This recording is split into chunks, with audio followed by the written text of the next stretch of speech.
Bien, venimos estudiando el libro de Hechos de los Apóstoles. Vamos en el capítulo 9 y allí en Hechos de los Apóstoles y veníamos estudiando a partir de la frase o de la pregunta del interrogante de Saulo: ¿quién eres, Señor? ¿Cierto? Eso es lo que venimos estudiando y lo quiero anunciar para que se vayan contextualizando conmigo. Hemos estado partiendo de la pregunta: ¿quién eres, Señor? ¿Y quién eres, Señor? Pues ya sabemos, nos ha traído muchas respuestas, porque nos ha permitido tener el conocimiento un poquito más en detalles de quién es nuestro Señor Jesucristo. ¿Quién es Jesús? Y esta iglesia hoy está en esa visión de querer saber, para que cuando estemos adorando, nosotros sí podamos decir: yo adoro a un Dios conocido, yo conozco a Jesús. ¿Y quién eres, Señor? Estamos en el libro de Apocalipsis porque allí encontramos una respuesta a la pregunta de Saulo: ¿quién eres, Señor? Y hoy quiero que estemos en el capítulo 2 del libro de Apocalipsis. Capítulo 2, Apocalipsis capítulo 2, versículos del 8 al 11. Y hoy vamos a estar estudiando el mensaje a Esmirna. El mensaje a la iglesia de Esmirna. Capítulo 2, versículos del 8 al 11 dice: y escribe al ángel de la iglesia en Esmirna, el primero y el postrero, el que estuvo muerto y vivió, dice esto: yo conozco tus obras y tu tribulación y tu pobreza, pero tú eres rico, y la blasfemia de los que se dicen ser judíos y no lo son, sino sinagoga de Satanás. No temas en nada lo que vas a padecer. He aquí, el diablo echará a algunos de vosotros en la cárcel para que seáis probados, y tendréis tribulación por 10 días. Sé fiel hasta la muerte, y yo te daré la corona de la vida. El que tiene oído, oiga lo que el Espíritu dice a las iglesias. El que venciere no sufrirá daño de la segunda muerte. Vamos a orar. Padre, gracias. A ti la gloria, toda la honra y la adoración en esta hermosa mañana.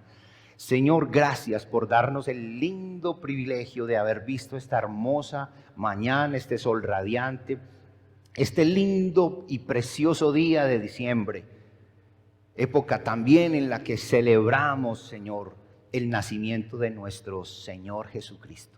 Y en el nombre de Jesús quiero darte gracias por darnos a nosotros el privilegio, la oportunidad, el permiso de estar hoy aquí para honrar, para glorificar tu nombre. Reconocemos, Padre celestial, que estamos aquí es por tu bondad y por tu misericordia. Reconocemos tu grandeza, reconozco tu soberanía. Hoy reconocemos, como un día lo dijo Nehemías, que tú eres Dios grande, fuerte y temible. Pero también reconocemos, como lo hizo el salmista, tú eres lento para la ira y grande en misericordia. Y hoy también reconocemos, como Job, sabemos que nuestro Redentor vive. Por eso en el nombre de Jesús hoy nos gozamos y nos alegramos y nos deleitamos, Señor, en tu presencia, y pedimos tu dirección. Yo te suplico y te imploro que nos permitas, con el poder de tu Espíritu Santo, comprender, discernir, ser iluminados para poder comprender lo que dice tu palabra. Gracias, buen Padre celestial. Ponemos en tus manos este tiempo en el nombre precioso de Cristo Jesús. Amén.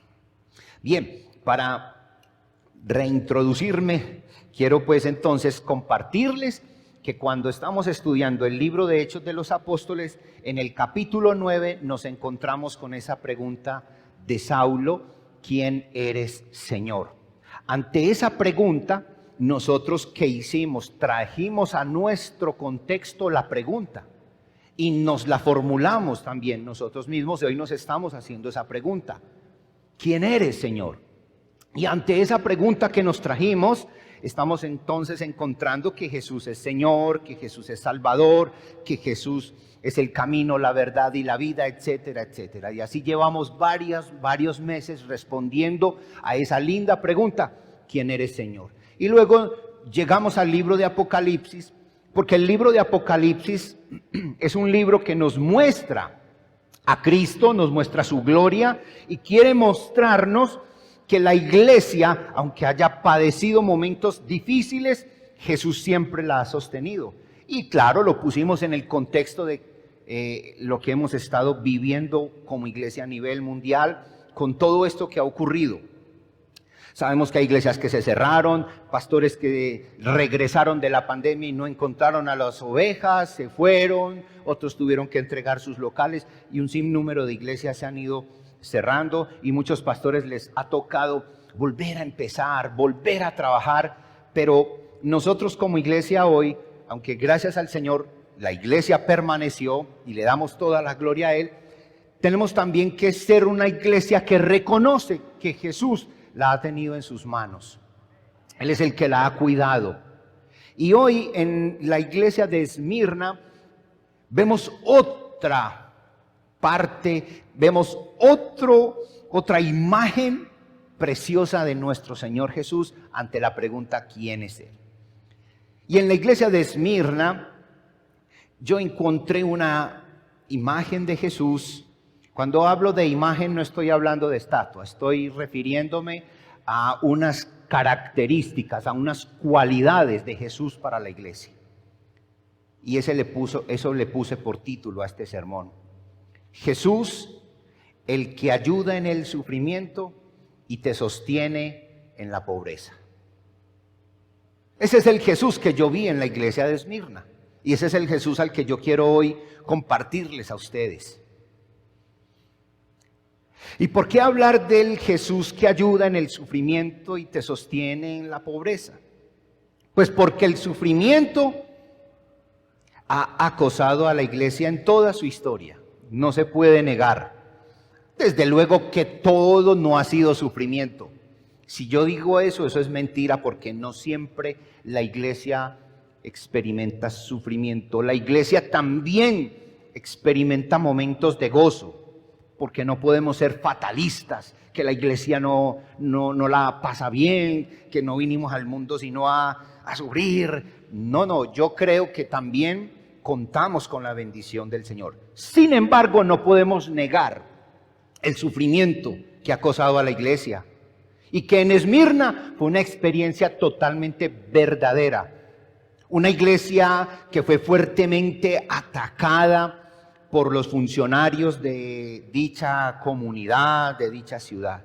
Y no solo eso, ellos experimentaron persecuciones muy horribles. Incluso hubo unas que les profetizó el mismo Señor Jesús. Porque Él en el texto les dice, y tendrán en el versículo 10, tribulación por 10 días. Tribulación por 10 días. Así que la iglesia de Esmirna no es una iglesia como muy idónea para una iglesia de la prosperidad. Pues porque en una iglesia donde se dan esos discursos solamente de coaching y de liderazgo y de pasarla bien y de hacerlo bien, pues la iglesia de Esmirna tumba todos esas tesis, esas propuestas, porque no es cierto, porque todo no es plata, porque hay iglesias que pueden experimentar pobreza. Hablo de pobreza económica, estoy hablando de pobreza económica, porque si es iglesia no va a experimentar ello. Esmirna es la iglesia que aunque fue y experimentó sufrimiento, persecución, pobreza, también hay algo que se resalta: fue fiel a Cristo. La iglesia de Esmirna es la imagen de una iglesia que debe ser siempre una iglesia con un testimonio dinámico de Jesucristo. un testimonio que no le importa dar su vida por Jesús. Esa es la que es Esmirna, un ejemplo para nosotros, la imagen de la iglesia que ama al Señor lo suficiente, incluso cuando la comunidad es atacada y sus testigos. Por lo tanto, quiero hoy proponerles a ustedes que la privación y la persecución hacen que se produzca una fe fuerte.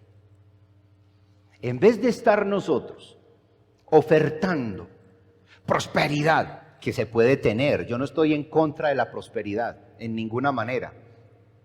Qué rico que tuviéramos miembros bien fuertes económicamente, con unos diezmitos bien buenos. Pero yo lo que creo es que no podemos estar ofertando una iglesia de solo triunfo, de solo victorias, de solo riquezas. No, Jesús me muestra a través de la iglesia de Esmirna que Él es quien ayuda en el sufrimiento y nos sostiene en la pobreza.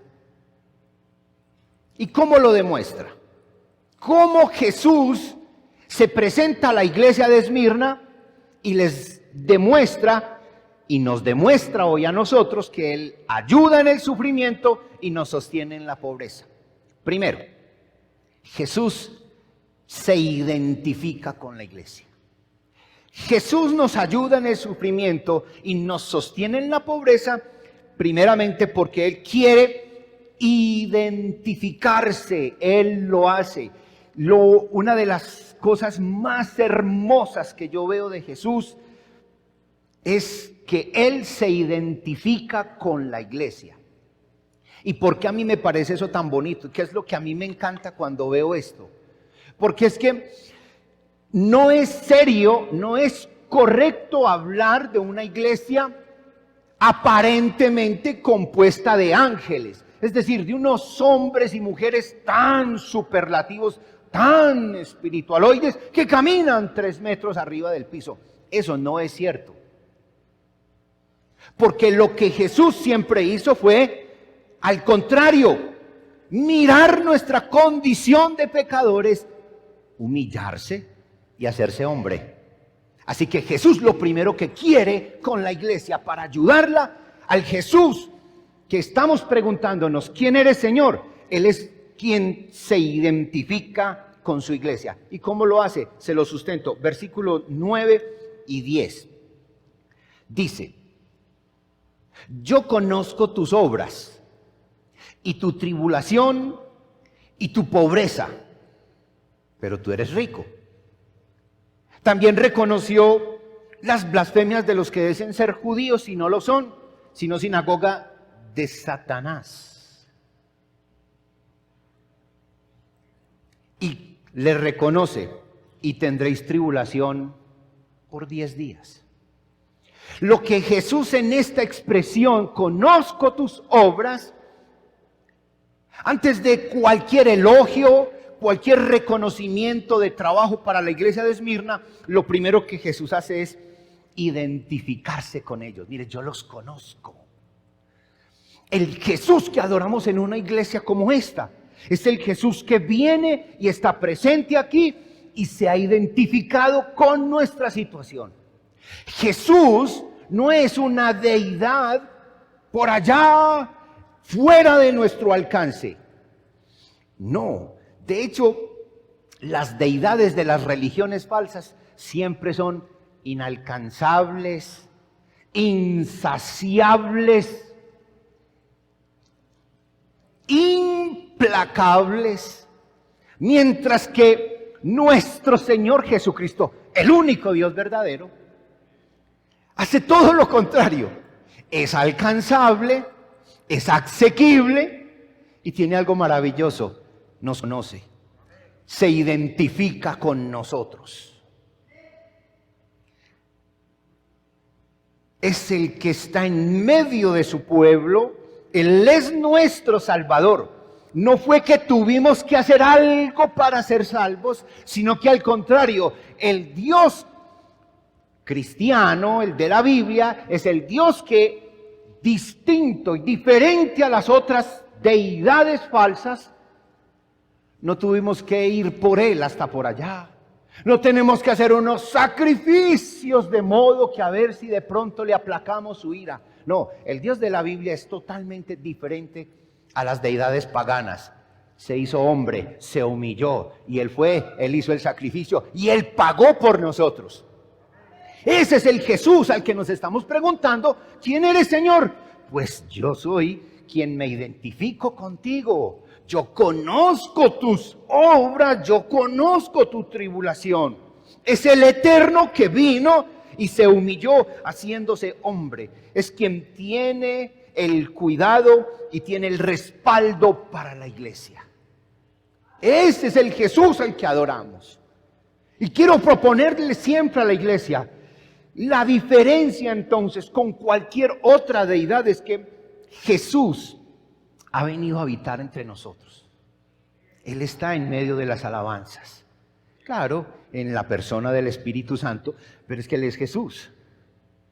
Y Él también está en medio de nosotros. Y es a Él a quien adoramos. Así que, en el caso de Esmirna, la iglesia perseguida es elogiada por su perseverancia. Porque cuando Jesús se identifica, conozco tus obras, yo sé lo que ustedes han hecho, yo reconozco que ustedes han experimentado una tribulación muy fuerte. Ustedes han experimentado pobreza, ustedes no han tenido una economía que les ayude, que les haga mejor la vida. No, sin embargo, ustedes han sido perseverantes. El Jesús que vemos en la Biblia es el que ayuda en el sufrimiento. Ojo, no tenga usted una imagen de Jesús que solamente le va a quitar el sufrimiento. Si usted tiene una imagen de un Jesús que le va a quitar siempre los sufrimientos, usted está equivocado. Porque cuando usted esté sufriendo, entonces usted ¿qué va a pensar? Jesús, ¿dónde estás? Jesús, me has abandonado. Pero Jesús, ¿por qué nos deja en el sufrimiento y por qué nos deja en la pobreza? Esa es una mala imagen de Jesús. Porque Jesús no es así. Jesús aquí está diciendo, yo les reconozco, yo me he identificado con ustedes y soy yo el que tiene cuidado de cada uno de ustedes. Si usted está pasando sufrimiento, no vaya a pensar que Jesús le abandonó. Si usted está pasando por un tiempo de escasez económica, pues usted esté tranquilo, Dios no lo va a abandonar. Por eso el versículo 9 dice, yo te conozco, yo conozco lo que usted está viviendo. Y eso es una promesa, es una confirmación de que Jesús está con nosotros, que aún en medio de la amarga aflicción, porque la palabra allí, tribulación, es una palabra griega que se podría traducir literalmente experimentar amarga aflicción. Y esa palabra griega es muy rara, yo aquí la tengo escrita, pero si la digo me puedo morder la lengua, es muy difícil pues para nosotros. Se refiere a una presión aplastante que puede recibir una iglesia o un individuo. Es una iglesia que está viviendo varias cosas. Primero, está soportando terrible tribulación, es decir, creyentes que soportan ataques, creyentes que se rehusaron negar a Jesús, que fueron fieles a Cristo, a pesar del ridículo, de la burla, del abuso, del menosprecio y del sufrimiento que estaban viviendo. Por eso Jesús es el que ayuda en el sufrimiento. No te quita el sufrimiento, te ayuda en el sufrimiento. También es una iglesia que soportó pobreza. La pobreza, esta iglesia leyendo algunos datos históricos de esta iglesia. Esta ciudad era una ciudad económicamente próspera. Desde luego la economía de aquella época no es la economía de hoy.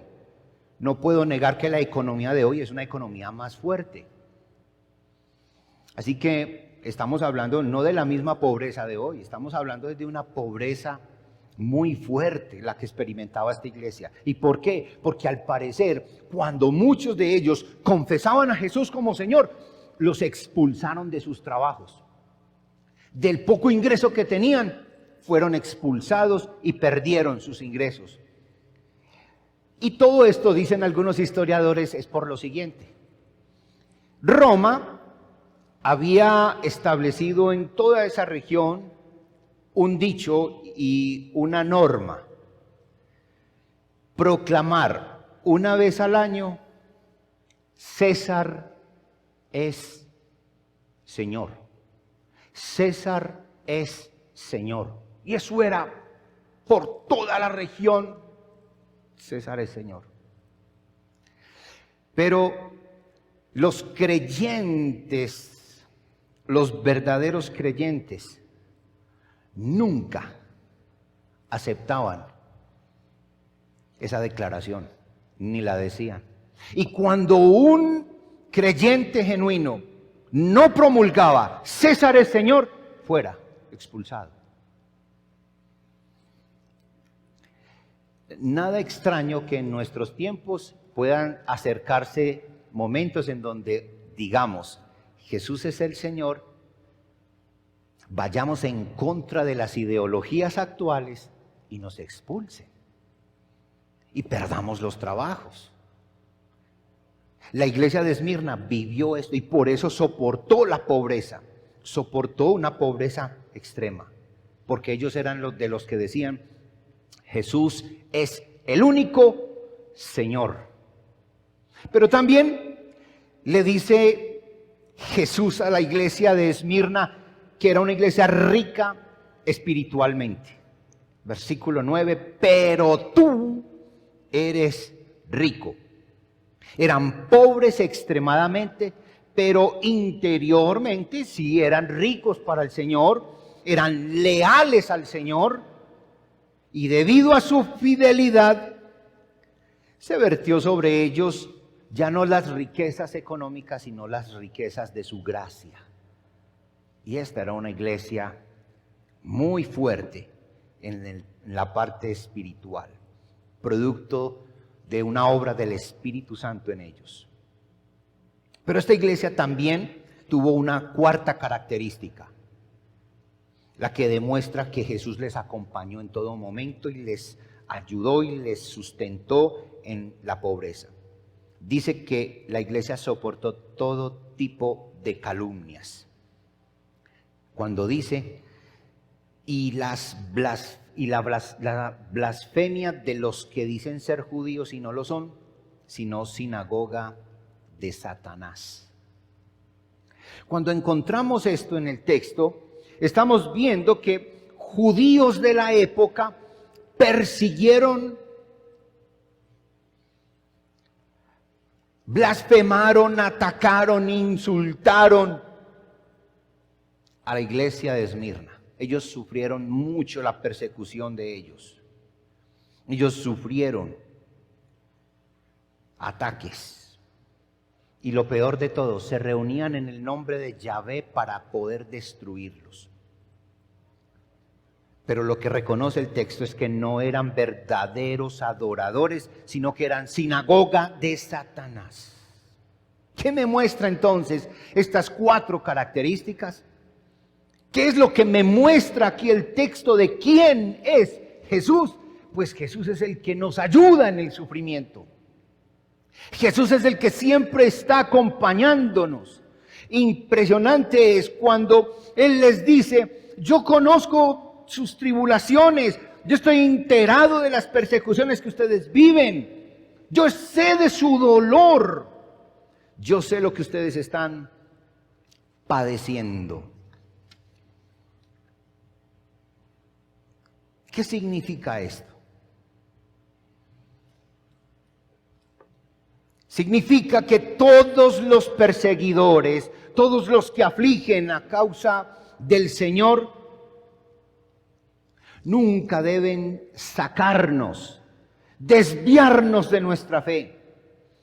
Todos los creyentes tienen la presencia de Cristo a lo largo de todos sus problemas.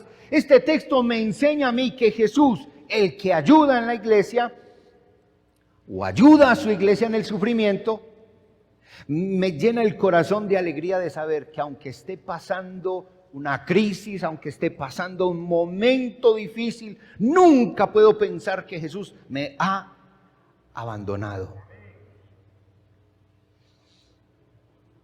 Todos los creyentes debemos estar convencidos que Jesús siempre está. Resaltemos esta palabra, esta frase. Jesús siempre está.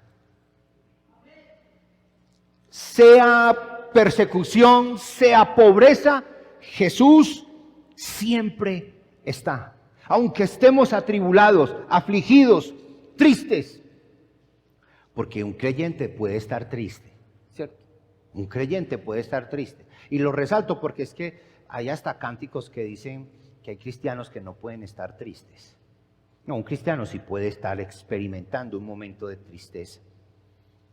Pero lo que el cristiano sí tiene que tener por convicción es que Jesús siempre está. ¿Quién eres, Señor? Pues el que siempre está. El que se ha identificado con nosotros en nuestro problema, en nuestra situación. ¿Y cómo lo hace? Él usó dos frases que son muy importantes en el texto. En el versículo 8 dice dos cosas muy hermosas. Él dice que Él es el primero y el postrero. ¿Qué es el primero y el postrero? Se refiere a que Él ha estado y estará, porque es un aoristo en el griego, el que está y nunca dejará de estar. Está y nunca dejará.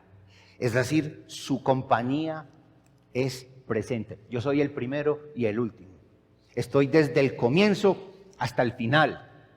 Estoy en el momento de las malas y de las buenas, o viceversa.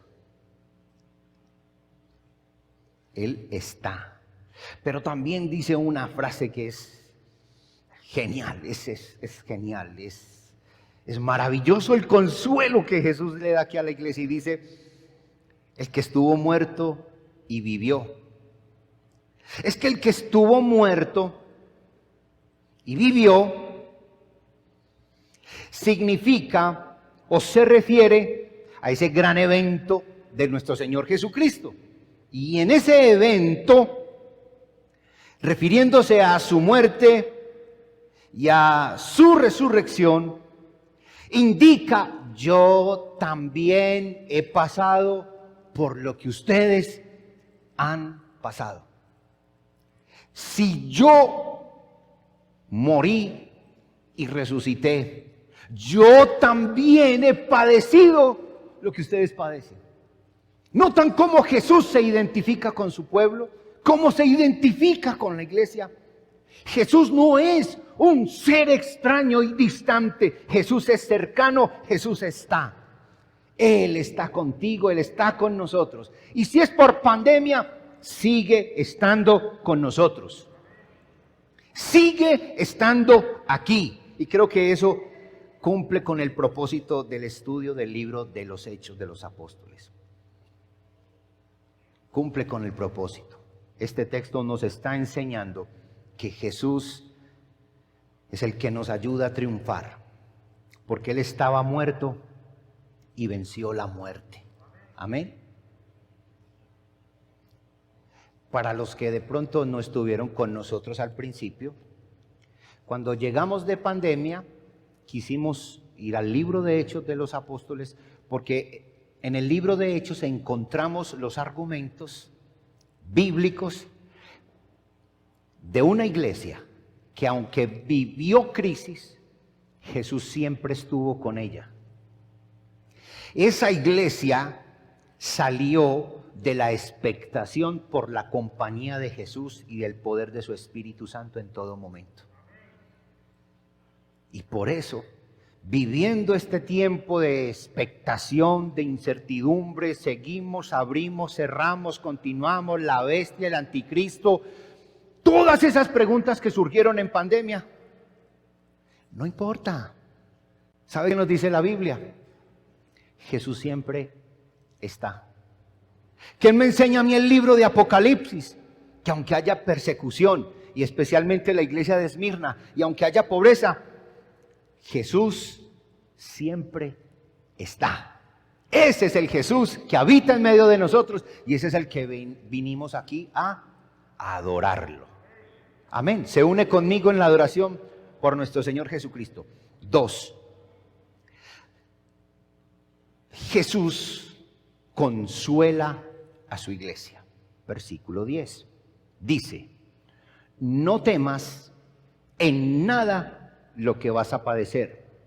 He aquí el diablo echará a algunos de vosotros en la cárcel para que seáis probados.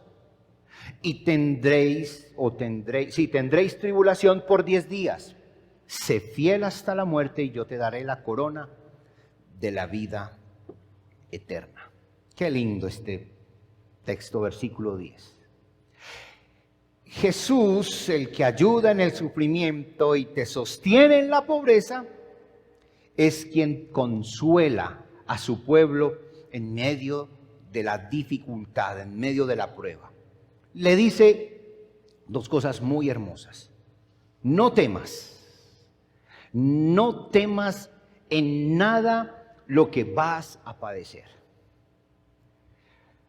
Él no está diciendo, no temas, destruiré a tus enemigos. No dijo eso. Eso me llamó mucho la atención.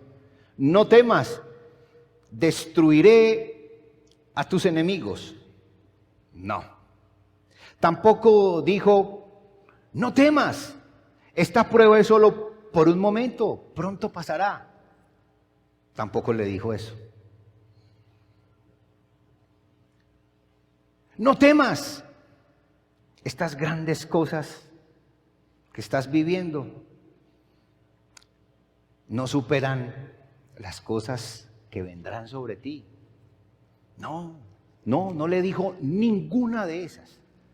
Iglesia, paradójicamente, dice, no temas, y después le dice que tendrás tribulación por 10 días. Pareciera no ser un buen sermón para esta época. Lo que Jesús le está diciendo, el término 10 días, pues es un número simbólico, ¿no? Cuando uno estudia la numerología, por ejemplo, 40 es la intensidad de 4. 70 es una intensidad de 7. Y 10 se refiere a la intensidad de 1. Lo que Jesús entonces le está profetizando es, ustedes no teman en nada lo que van a padecer, porque van a vivir 10 días. Es decir, van a sufrir más. Eso es lo que Jesús le está diciendo a la iglesia de Esmirna. Por eso yo estaba diciendo, no les dijo, tranquilos, yo les voy a destruir, yo les voy a quitar todos sus problemas para que ustedes caminen derechito, bien bueno, para que no les pase nada, como un niño mimado, ¿cierto? ¿Conocen algunos que miman a los niños? No, al parecer en esta iglesia nadie mima a un niño, a nadie. Vea, hay niños que parecen el divino niño, uno los ve que los cargan, y parecen el divino niño, no, eso ni lo toque. Mimaos, eso no puede. Y está bien amar a los niños. No vaya a decir ahora que yo no amo a los niños, porque ustedes saben que sí. Pero no los mime. Porque aquí en esta congregación hay niños de 34 años. ¿Usted puede creer eso? Aquí hay niños de 40 años. Y no por su inmadurez, es porque en la casa todavía los tratan de niños. No, error. Jesús le está diciendo a su iglesia, sin mimarla, no teman, es que yo les voy a ayudar en medio de su tribulación. Iglesia Bautista Prado Centro, no temas. Jesús nos ha estado ayudando en medio de la tribulación. No temas porque yo los voy a sostener en medio de la pobreza. Hoy en día dicen, no, sueña y ganarás el mundo. Descubre el campeón que hay en ti. Tú serás el dueño de todas las empresas. Serás el gran empresario. Te tengo un programa multinivel. Y yo no sé por qué vivimos enloquecidos en enriquecernos. Cuando yo veo a Jesús, quien está presente en medio de la iglesia, diciéndole a una de las iglesias que más sufrió, que no le iba a quitar el sufrimiento, que por el contrario no temiera, Él lo va a ayudar. Él les va a sostener. En medio de este sufrimiento, padecimiento, muerte de muchos hermanos que han partido, familiares, la época donde más personas conocidas hemos visto partir y muchos nos han dolido. Pero Él no está diciendo que nos va a quitar. Él nos está diciendo es, no temas. No temas ninguna de estas cosas. Aunque el diablo, y aparece la palabra diablo, no puso ni siquiera Satanás, puso muy claramente diablo, diabolos, que es mentiroso, y engañando y mintiendo, mandará a muchos a la cárcel. Echará a algunos de vosotros en la cárcel, calumniando, mintiendo sobre la iglesia. La iglesia de Esmirna, no dudo que haya tenido un gran impacto cuando leyeron, ¿cómo así todo lo que hemos sufrido y falta más? No es nada extraño que un miembro de aquella iglesia haya dicho, uy, estoy en estas y nos viene más. ¿Y qué tal si dentro de poco esta pandemia se intensifica otra vez? ¿Lo ha pensado? ¿Y qué tal si otra vez vuelve y nos meten y nos encierran y volvemos a perder empleos y la economía vuelve? ¿Qué tal si eso llegase a ocurrir? Pues hoy le voy a decir lo que le dijo Jesús a Esmirna. No temas, yo a ustedes los voy a sostener en medio de ese problema. En medio de esa situación. Tal vez sea lo que nos pueda llegar a ocurrir. No temas. El no temas es el no temas que proviene del primero y el último. Es decir, el que está a cargo de nuestra vida. No temas proviene del que vino, el que vivió y que murió y que resucitó. Proviene del que estuvo muerto y ahora vive y es el Señor del universo y es el Salvador. Pero aunque haya persecución, aunque haya prueba, siempre será permitido por el Señor. El Señor nos puede probar. El Señor está probando nuestros corazones.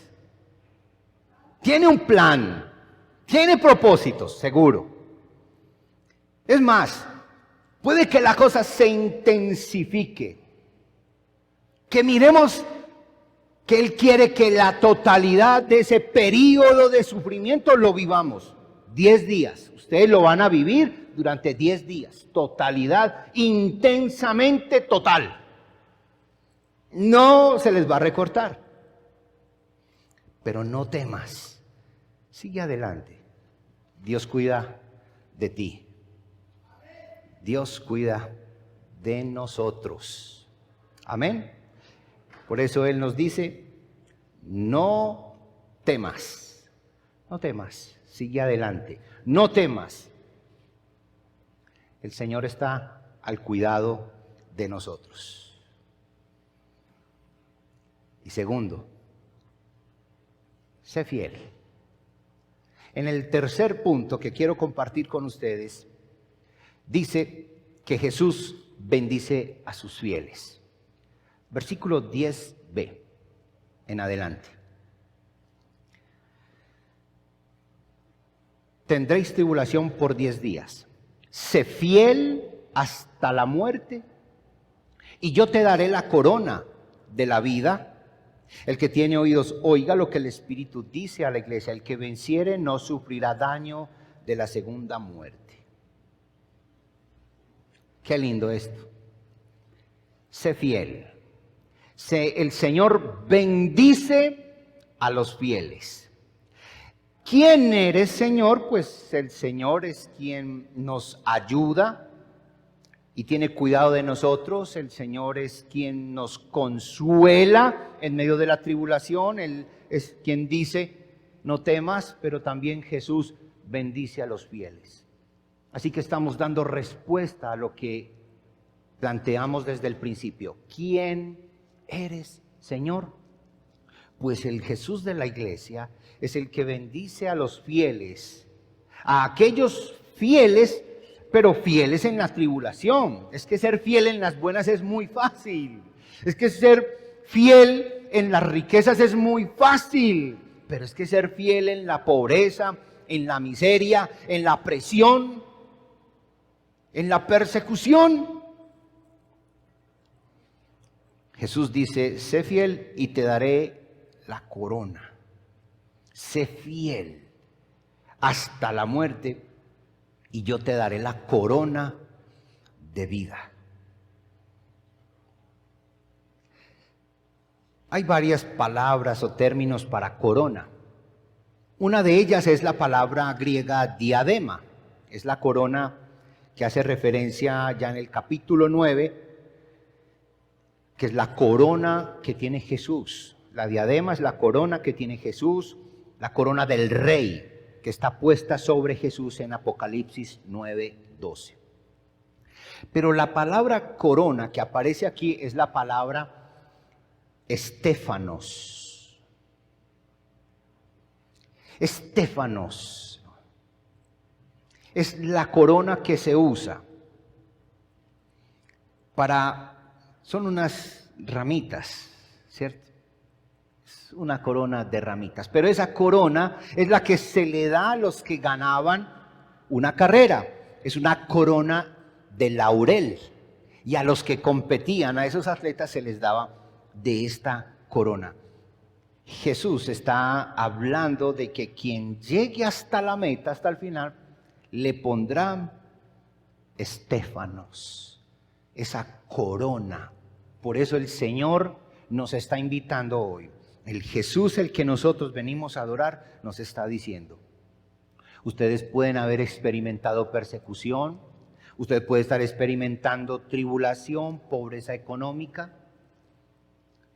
No tema, si usted vence, usted será bendecido. Usted recibirá esa corona de los ganadores, de la corona de los fieles.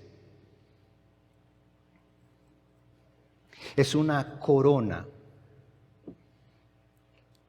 para la gloria de Dios, para los que somos fieles hasta la muerte, los que vamos hasta el final.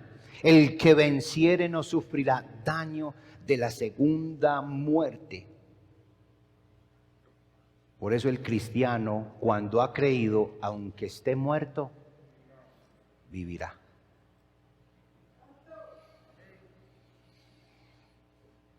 ¿Qué puedo concluir yo hoy? Podemos ser iglesia pequeña. Para algunos esta es una iglesia pequeña. Para otros esto es una iglesia grande. Eso está de acuerdo al contexto. Pequeña o grande. Para algunos esta iglesia es una iglesia rica. Como les dije hace 8 días, no somos una iglesia principal. No somos la principal. No. Solamente somos una iglesia del Señor. grande o pequeña, no sé. Algunos dirán, esta es una iglesia rica. Otros dirán, no, esta es una iglesia muy pobre. Grande o pequeña, rica o pobre, podemos estar convencidos que Jesús está. Jesús la cuida. Jesús es el que nos dice hoy, iglesia, no teman, no porque los voy a volver ricos o les voy a quitar todos los sufrimientos para que ustedes pasen bien bueno. Yo a veces me pongo y me imagino, ¿cómo será una iglesia rica y pasando bien bueno? ¿Usted de pronto ha visualizado una iglesia rica y pasando bien bueno? Con toda seguridad que nos acomodamos, perdemos nuestra fidelidad. Es más, ni siquiera saldremos a evangelizar. Se aplica lo de un dicho popular que dice que perro lleno no caza. Alguien una vez se enojó conmigo en internet porque yo decía, si la iglesia, cuando vivió su mejor momento, fue por la persecución, entonces que se venga a ver si pasamos mejor. Pero no mejor por el sufrimiento, sino mejor por la tarea que hay que salir a hacer. Porque es en el sufrimiento ahí donde más de uno marcha. ¿O no le ha pasado cuando usted se enferma y ahí sí pide oración todos los días? ¿No le ha pasado? O cuando ya no hay trabajo, ahí sí oremos. Y conseguimos el trabajo y chao iglesia, no puedo venir ya más. Pues pidámosle al Señor que nos ayude, es en el momento difícil, porque ahí es donde seremos realmente probados, donde aprenderemos y donde nuestra fe será más y más sólida. Mi tesis fue, y voy a leerla, la privación y la persecución hace que se produzca una fe fuerte. Vuelvo a ella. Concluyo diciendo, a pesar de nuestras limitaciones económicas, mantengamos nuestro recurso espiritual. Jesús le dijo, pero tú eres rico. El recurso espiritual es el que verdaderamente nos hace ricos. Que nuestros recursos espirituales sean tan sólidos que no permitamos, que no le demos espacio a que la persecución y la pobreza erradiquen nuestro testimonio cristiano. Ni la persecución ni la pobreza pueden sacar de nuestras vidas el testimonio que debemos dar. Ese es Jesús, el que está en medio de nosotros. ¿Quién eres, Señor? Él es el que nos ayuda en el sufrimiento y nos sostiene en la pobreza. Amén. Conocimos hoy algo más de Jesús. Si usted conoció hoy algo más de Jesús, quiero invitarle a que se ponga de pie. Vamos a orar.